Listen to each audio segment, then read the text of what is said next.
सुप्रभात मित्रों, प्रभात हिंदी क्लासेस में आप सभी का हार्दिक स्वागत है। जैसे कि आप सब जानते हैं कि हम पहले क्लास में रासो साहित्य से जुड़े महत्वपूर्ण कवि एवं उनकी रचनाओं की जो है चर्चा कर चुके हैं, जो कि आपके एग्ज़ाम के पॉइंट ऑफ व्यू बहुत ही महत्वपूर्ण है। तो आज हम उसी को आगे बढ़ाएंगे और रासो शब्द की उत्पत्ति विभिन्न विद्वानों के अनुसार कौन कौन सी है, आज हम उसी की चर्चा करेंगे। और ये भी एग्ज़ाम में कंपलसरी इससे रिलेटेड क्वेश्चन जो है आते हैं, 100% क्वेश्चन आएंगे इससे रिलेटेड, तो इसे जानना भी अत्यंत आवश्यक है। तो चलिए शुरू करते हैं। तो सर्वप्रथम जो विद्वान आते हैं वो हैं गार्सा द तासी। आप सब जानते हैं गार्सा द तासी जो फ्रेंच विद्वान थे, जिन्होंने सर्वप्रथम हिंदी साहित्य का इतिहास लिखा था फ्रेंच भाषा में, इस्तेवार दला एंदुई लिटरेचर ऑफ हिंदुस्तानी। ठीक है, तो इन्होंने जो है रासो शब्द को मूल शब्द माना है राजसूय। ठीक है, इन्होंने रासो को राजसूय माना है। ठीक है, उसके बाद आते हैं हरप्रसाद शास्त्री। तो हरप्रसाद शास्त्री ने जिस शब्द को रासो का मूल शब्द माना है वो है राजयश। ठीक है, उन्होंने रासो को राजयश माना है, तो याद रखिएगा, बहुत ही महत्वपूर्ण है। उसके बाद आते हैं विद्वान नरोत्तम स्वामी। ठीक है, नाम याद रखिएगा, नरोत्तम स्वामी जी का। इन्होंने रासो का जो मूल शब्द है उसे माना है रासक।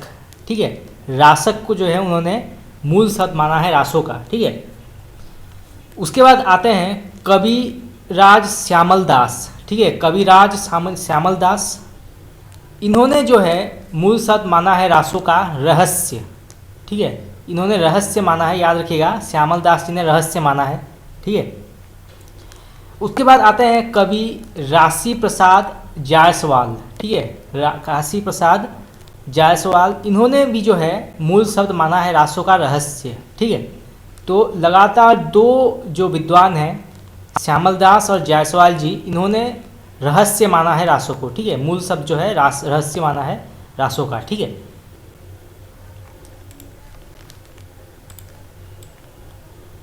उसके बाद आते हैं बहुत ही महत्वपूर्ण विद्वान और सबसे बड़े आलोचक हिंदी साहित्य के आचार्य रामचंद्र शुक्ल। ठीक है, तो आचार्य रामचंद्र शुक्ल ने जिस शब्द से रासो का उद्भव माना है वो है रसायन। ठीक है, रसायन माना है आचार्य रामचंद्र शुक्ल जी ने, जिसे रास या रासो भी कहा जाता है। ठीक है, परंतु इन्होंने जो मूल माना है उसे रसायन माना है। ठीक है, रसायन ही माना है इन्होंने शुक्ल जी ने। उसके बाद आते हैं विद्वान नंद दुलारे वाजपेयी।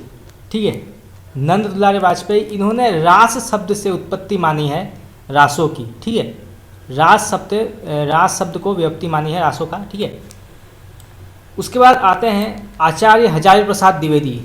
ठीक है, तो आचार्य हजारी प्रसाद द्विवेदी ने रासक शब्द से जो है रासो की व्युत्पत्ति मानी है। ठीक है, याद रखिएगा, इन्होंने रासक को माना है। ठीक है, लगातार दो विद्वानों ने जो है रासक माना है।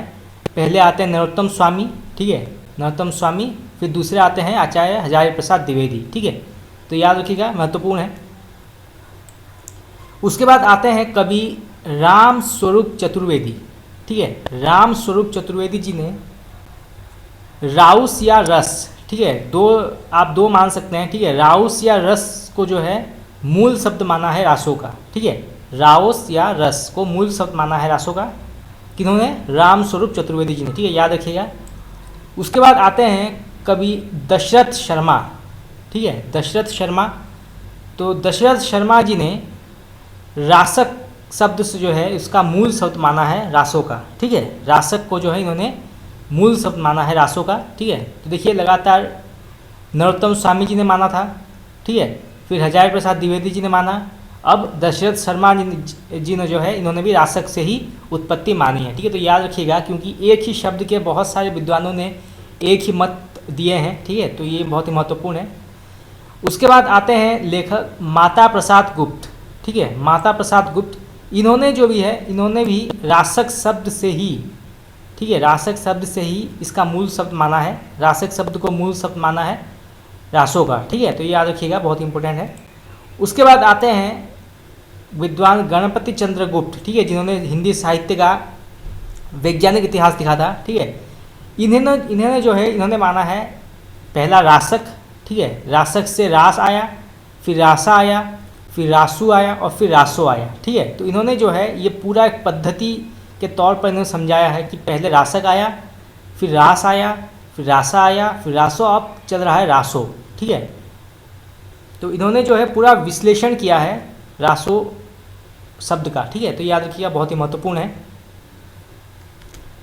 तो चलिए अभी देखते हैं आदिकाल में एक बहुत ही महत्वपूर्ण ग्रंथ है जिसका नाम है पृथ्वीराज रासो, ठीक है, पृथ्वीराज रासो। इस ग्रंथ से जुड़े बहुत से विद्वानों ने अपने मत प्रस्तुत किए हैं, ठीक है। बहुत सारे द्वंद्व भी हुए, बहुत सारे डिस्कशन हुए हैं इस ग्रंथ से रिलेटेड। कुछ लोगों ने इसको प्रामाणिक माना है, कुछ लोगों ने अप्रामाणिक और कुछ विद्वानों ने अर्ध प्रामाणिक माना है। तो बहुत सारे जो हैं मत हुए हैं, बहुत सारे विरोध हुए हैं, ठीक है, इस पृथ्वीराज रासो ग्रंथ के चलते। तो आज हम उसी की चर्चा करेंगे और ये जो है ये भी बहुत ही महत्वपूर्ण है आपके एग्ज़ाम के पॉइंट ऑफ व्यू, क्योंकि इससे रिलेटेड क्वेश्चन जो हैं वो भी 100% आ सकते हैं एग्ज़ाम में, तो इसे भी जानना अत्यंत आवश्यक है। तो चलिए पढ़ते हैं कि किन लोगों ने पृथ्वीराज रासो को प्रामाणिक माना है, ठीक है। प्रामाणिक किन किन विद्वानों ने माना है, इसे जानना अत्यंत आवश्यक है, ठीक है, क्योंकि ये एग्ज़ाम में आ जाता है मेनली। तो सर्वप्रथम कवि जिन्होंने प्रामाणिक माना है पृथ्वीराज रासो को, वो हैं श्याम सुंदर दास, ठीक है, याद रखिएगा, श्याम सुंदर दास जी ने इसे प्रामाणिक माना है पृथ्वीराज रासो को। उसके बाद मिश्र बंधु, ठीक है, मिश्र बंधुओं ने भी इसको अपने ग्रंथ में प्रामाणिकता का दर्जा दिया है, ठीक है, पृथ्वीराज रासो को, ठीक है। उसके बाद आते हैं मोहनलाल विष्णुलाल पांडेय, ठीक है, मोहनलाल विष्णुलाल पांडेय, इन्होंने भी पृथ्वीराज रासो को प्रामाणिक ग्रंथ के तौर पर इसको दर्जा दिया है। एवं उसके बाद आते हैं कर्नल टाड़, ठीक है, नाम याद रखिएगा, अंग्रेजी नाम है कर्नल टाड़। तो इन्होंने भी जो है पृथ्वीराज रासो को एज ए प्रामाणिक ग्रंथ के रूप में स्वीकार किया है। तो चार जो हैं श्याम सुंदर दास, मिश्रबंधु, मोहनलाल और कर्नल टाड़, इनके नाम आप याद रखिएगा, ठीक है। जो ये चार हैं ये प्रामाणिकता के स्टेज में आते हैं, ठीक है। इन्होंने जो है इन्होंने प्रामाणिक माना है पृथ्वीराज रासो को, ठीक है। उसके बाद आते हैं अप्रामाणिक, किन्होंने जो है पृथ्वीराज रासो को अप्रामाणिक माना है, ठीक है। तो अप्रामाणिक मानने वालों में पहले आते हैं आचार्य रामचंद्र शुक्ल, ठीक है। आचार्य रामचंद्र शुक्ल बहुत ही महत्वपूर्ण विद्वान हिंदी साहित्य के, इन्होंने जो है अप्रामाणिक माना है, ठीक है, पृथ्वीराज रासो को इन्होंने अप्रामाणिक माना है। उसके बाद आते हैं देवी प्रसाद, ठीक है, ये एक और विद्वान है जिन्होंने अप्रामाणिक माना है। तो आप ये सब नाम याद रखिएगा, बहुत ही इंपॉर्टेंट है, क्योंकि नाम मेनली पूछ लिया जाता है कि बताइए आचार्य रामचंद्र शुक्ल ने पृथ्वीराज रासो को किस दर्ज में रखा है, प्रामाणिक, अप्रामाणिक या अर्ध प्रामाणिक, ठीक है। तो आपको कहना है कि अप्रामाणिक, ठीक है। तो ऐसे क्वेश्चन जो है मेनली आ जाते हैं। उसके बाद आते हैं कविराज श्यामल दास, ठीक है, कविराज श्यामल दास, इन्होंने जो है इन्होंने भी पृथ्वीराज रासो को अप्रामाणिक माना है, ठीक है, अप्रामाणिक का दर्जा दिया है श्यामल दास जी ने। उसके बाद आते हैं गौरी शंकर हीराचंद ओझा, ठीक है, गौरी शंकर हीराचंद ओझा, ये भी महत्वपूर्ण विद्वान है हिंदी साहित्य के, इन्होंने जो है पृथ्वीराज रासो को अप्रामाणिक ही सिद्ध माना है, ठीक है, इन्होंने भी अप्रामाणिक माना है पृथ्वीराज रासो को। उसके बाद आते हैं डॉक्टर बुल्हर, ठीक है, डॉक्टर बुल्हर, इन्होंने जो है इन्होंने भी अप्रामाणिक ही माना है पृथ्वीराज रासो को, ठीक है, अप्रामाणिक माना है। उसके बाद आते हैं मुरारी दान, ठीक है, मुरारी दान, इन्होंने भी पृथ्वीराज रासो को मेनली अप्रामाणिक ही स्वीकारा है, ठीक है। तो अप्रामाणिक मानने वालों की संख्या जो है वो बहुत ज़्यादा है, ठीक है, 6 विद्वान जो हैं वो पृथ्वीराज रासो को अप्रामाणिक मानते हैं, ठीक है। बाकी जो प्रामाणिक और अर्ध प्रामाणिक है उनकी संख्या 4 है, ठीक है, 4 है, परंतु जो अप्रामाणिक है इनके 6 हैं, ठीक है। तो इनके नाम आप मेनली याद रखिएगा क्योंकि एग्जाम में आ सकते हैं, ठीक है। उसके बाद आते हैं अर्ध प्रामाणिक जो मानते हैं पृथ्वीराज रासो को, उनके विद्वानों के नाम। तो जो पहला नाम आता है वो है मुनिजन विजय, ठीक है, मुनिजन विजय जो हैं इन्होंने पृथ्वीराज रासो को अप्रामाणिक अर्ध प्रामाणिक माना है, ठीक है, अर्ध प्रामाणिक, याद रखिएगा, अर्ध प्रामाणिक माना है मुनिजन विजय ने। उसके बाद आचार्य हजारी प्रसाद द्विवेदी, इन्होंने जो है इन्होंने भी अर्ध प्रामाणिक माना है पृथ्वीराज रासो को, ठीक है, अर्ध प्रामाणिक।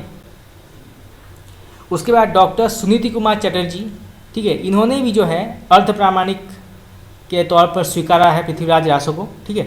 एवं अंत में आते हैं डॉक्टर दशरथ ओझा, ठीक है, डॉक्टर दशरथ ओझा, ठीक है, तो इन्होंने भी जो है अर्ध प्रामाणिक ही स्वीकारा है पृथ्वीराज रासो को, ठीक है।